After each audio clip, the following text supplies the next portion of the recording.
Hello, Facebook fans and YouTube fans of DX Engineering. It's Thursday afternoon here in the Eastern Time Zone of the USA. It's 1830 Zulu on March 17th, 2022, and this is the Manufacturer Showcase. Except for this time, we've got a very special guest. It's Nathaniel W2NAF, who is the founder of HAMSCI. And Nathaniel, where the heck are you? Is that a green screen? No, this is the real thing. This is a not virtual background. So I am at the U.S. Space and Rocket Center in Huntsville, Alabama. And what are you doing there? What's going on? So tomorrow and a Saturday, we're going to have the HAMSCI workshop, and a national and international workshop bringing together ionospheric and space scientists with members of the amateur radio community.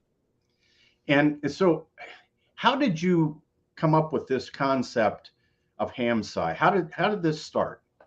Well, it started, about 5 years ago, actually about 6 years ago now. I was starting to do some things looking at reverse speaking network data and solar flares. I published a paper on that. And then at Virginia Tech, I saw a group that was planning on studying the 2017 solar eclipse and its impacts on the ionosphere. I said, I bet we can use ham radio data to look at that.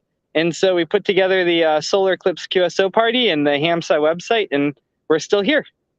And so let's talk about the workshop. Do you see my screen? I do. Okay. So how many workshops have you had, and who attends these, and give us the rundown. So this is the 5th annual HAMSCI workshop, and we've had 2 in person. Before the pandemic, we had 2 that were virtual the last 2 years. And this year we're going to be hybrid, both in person and virtual. And who attends this? We have, just interested members of the amateur radio community. So any amateur radio operator who's interested in science and radio propagation and the ionosphere is welcome to attend this. And then we also have professional ionospheric and space physicists from the research community as well.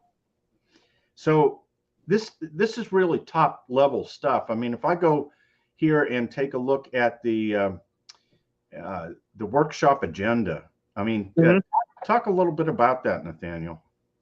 Well, we really have all sorts of different contributions from people looking at different aspects of the ionosphere, space physics, and radio propagation. So in the beginning, on tomorrow morning, what we usually start out with are reports and presentations that are connected to the HAMSCI Personal Space Weather Station project, where we're working on developing a device that amateurs and professional scientists can use to study the ionosphere and space using radio propagation, radio signals. And then we'll also have contributions where people are using observations from the reverse speaking network and PSK reporter and WhisperNet, trying to understand propagation and ionospheric effects that way. We'll also have some modeling talks where people are working with numerical ionospheric models, and they are using different techniques to predict where radio waves will go. And we also have, just contributions from amateurs on all sorts of interesting topics. This is just an incredible amount of information that's going to be discussed Friday and Saturday. I can't imagine the amount of work you have put into this, Nathaniel. It's just tremendous. Thank you. And so anyone anywhere in the world can sign up and go to this, right? That's right. You just go to hamsci.org, click on the links for the workshop, and there's a button there that says register for the virtual workshop. You put your name and your email in, and you'll be emailed a webinar link that you can just join and listen. And you'll be able to ask questions via the text chat as well. Wow, that is so cool. How many people are going to attend in person? We've got about 50 people registered for in person. Okay, so you got 50 people, and where are you holding the in-person part? So that will be here at the U.S. Space and Rocket Center.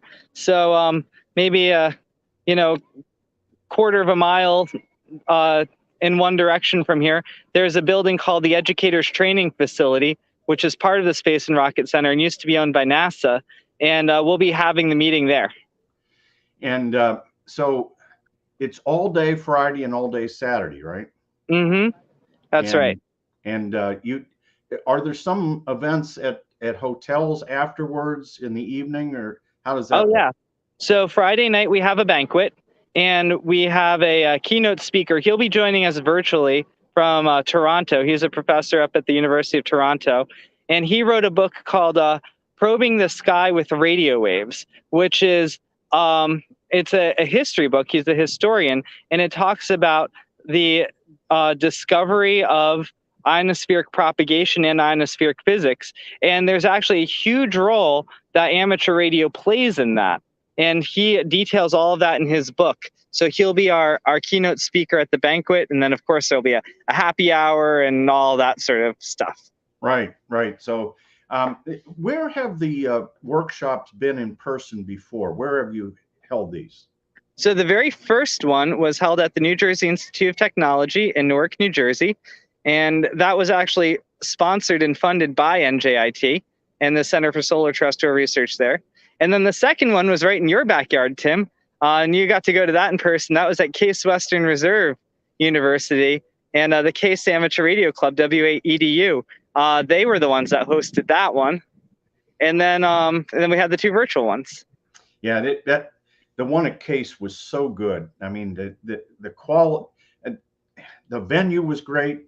The presentations were amazing. And so I want to encourage everybody to watch this live. Now, are you recording all this too? So you'll have. Mm-hmm. So Jason Johnston from Ham Radio 2.0, WB5HBC. I got his call sign correct this morning, but Jason from Ham Radio 2.0, he'll be recording all of it. We'll probably get the unedited Zoom recordings up kind of immediately, and then Jason's going to do video editing and get nice recordings up over the next few months. Boy, that's great. Now, how many people do you bring with you to help orchestrate this whole event? This time I brought a whole cadre with me. So I brought 6 University of Scranton students. I'm going to have 2 other Scranton professors with me. I've got an NJIT student, of course, Christina Collins, KD8OXT from Case. She's going to be helping out. And Bill Engelke, AB4EJ, he's here too, also helping with the logistics. Plus, we've gotten a lot of support from space physicists over at the NASA Marshall Space Flight Center. They've helped me get things organized here. So quite a few. Well, that is tremendous. And is your wife presenting as well? She is. So yeah, so my wife, we're both professors over at the University of Scranton in the Physics and Engineering department. She just joined the faculty this last semester. And she's going to be presenting on a research project that we integrated into the first year engineering and physics, introduction to engineering and physics course. And that research project is we introduced students to amateur radio and then had them look at the RBN data and take a look at how solar flares affect that. And they had to write a little research paper on it. That is very cool. Do you see my screen again? Let's see it. No, I see your background still. Just see you. Okay. I thought maybe I could, this may not work. This is the QRZ page for NN4SA. Oh, there, now I see it. Okay. So talk about this special event station. Well, this has worked out really well. One of the benefits of working with NASA is they have the NASA Marshall Amateur Radio Club. And so Rob Suggs, who is a member there, he offered to put together a special event station for us. So when you come to the HAMSCI workshop in person, you'll walk in the front of the building, and the first thing you'll see is the registration desk, and immediately to the left will be the special event demo station. And so it'll be on the air throughout the workshop. And this is going to be really nice because it'll let some of the scientists who aren't hams get a better understanding of what we as amateur radio operators do on a regular basis. Well, that's really cool. NN4SA. at Mhm. Marshall Space Flight. That is just way cool. I mean, you're checking all the boxes, Nathaniel. I mean, this is going to be a tremendous event. Thank you. I just Yeah. I know what it takes to do these kinds of things, Yep. and you are, the hybrid part is really cool now, so Yeah. that no matter where you are in the world, you Mhm. can participate in this. Mhm. Now, one thing I'm really interested in finding out how this works, so it'll be good to get feedback from people. Saturday, one of the things I always really like about science conferences are actually the poster sessions. Now, I'm not sure if most viewers know what a poster session is, but a poster session is where the presenters, instead of getting up and giving a PowerPoint presentation, they actually print out all their information on a big poster, usually 4 foot wide by 3 foot tall. And then you display all those posters in a room, and the presenters stand next to them. And then you make sure that you have a nice coffee or refreshments. People can just mill around the room and they can talk to the presenter, and it's a great two-way conversation. So we actually have a fantastic poster session planned this year with 25 posters. But one of the tricks is, how does this translate virtually? It's very easy to translate the oral sessions virtually, but how do posters translate virtually? So what we've done is I've started putting all the posters. If you click on a poster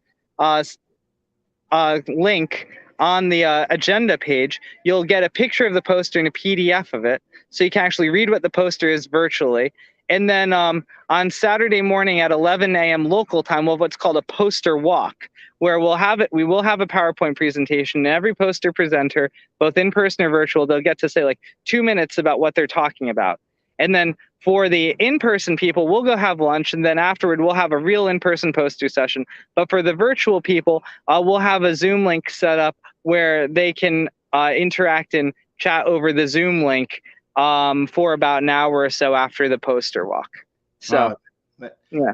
I cannot wait to see that. That is just going to be so cool. And Yeah. there are some comments here in the chat, and let me relay them to you. WA2 Quebec Yankee Alpha says, greetings. I've been at the center, and it's a truly amazing place.